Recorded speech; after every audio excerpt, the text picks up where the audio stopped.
The next thing I want us to consider is who we worship. 1 Chronicles 16 from verse 23 says this. This is a psalm of David, although not in the Psalms. And it says, "Sing to the Lord, all the earth, proclaim his salvation day after day, declare his glory among the nations, his marvellous deeds amongst all peoples. For great is the Lord and most worthy of praise. He is to be feared above all gods, for all the gods of the nations are idols, but the Lord made the heavens. Splendour and majesty are before him, strength and joy are in his dwelling place. Ascribe to the Lord, all you families of nations, ascribe to the Lord glory and strength. Ascribe to the Lord the glory due to his name. Bring an offering and come before him. Worship the Lord in the splendour of his holiness. Tremble before him, all the earth. The world is firmly established, it cannot be moved. Let the heavens rejoice, let the earth be glad. Let them say amongst the nations, the Lord reigns." You know, sometimes we can come away from worship, I don't know whether this happens to you, feeling like it's just been a little bit of a waste of time. You know, if we sing the wrong tune to a hymn, or the preacher isn't very good, or, you know, we can't engage with the prayers, and we end up counting the bricks in a wall, or, you know, more interested in the posters or the banners around the church. And that happens particularly when it doesn't go the way we like. But that psalm reminds us it's not about us. And if the focus of our worship is on how much we get out of it, then we're doing something wrong. You may remember this story, you may have heard it before, of the lay preacher who is leading worship one Sunday evening in one of the churches he goes to regularly. And it came to the point in the service when the collection plate was being handed around. We don't tend to do that, do we, since coronavirus? But the good old days when we sent the collection plate around.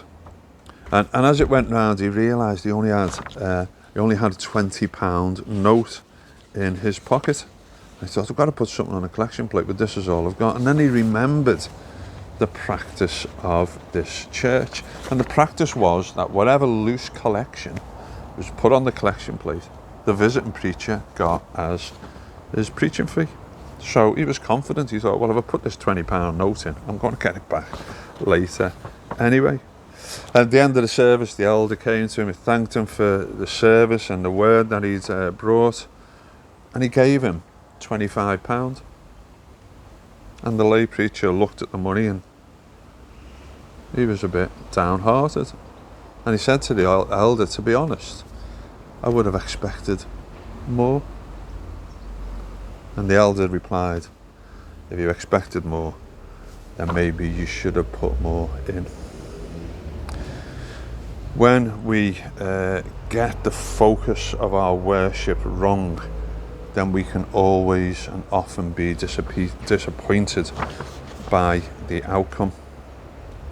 I sometimes feel these days that worship is something of a performance where the leader offers up something to the gathered audience that they'll either accept or not accept, like or dislike. But that couldn't be further from the truth when we meet together for worship, because there we're not an audience, we are a congregation. Together we gather to worship God, not to be entertained, not to end up feeling good about ourselves, but rather to encounter the holy, awesome creator of the universe. And together our focus should be on God and not on us.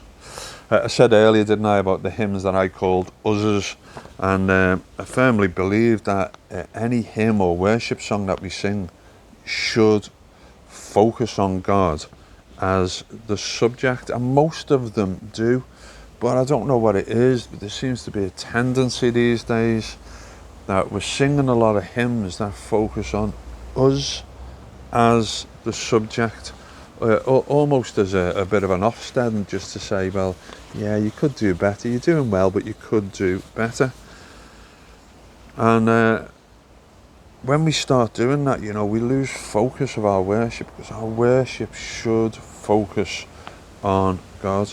And when I see hymns or songs like that, I call them uzzers, because they focus on us rather than hymns that focus on him. The focus of our worship has to be God, and what God has done for us is expressed in that Psalm of David.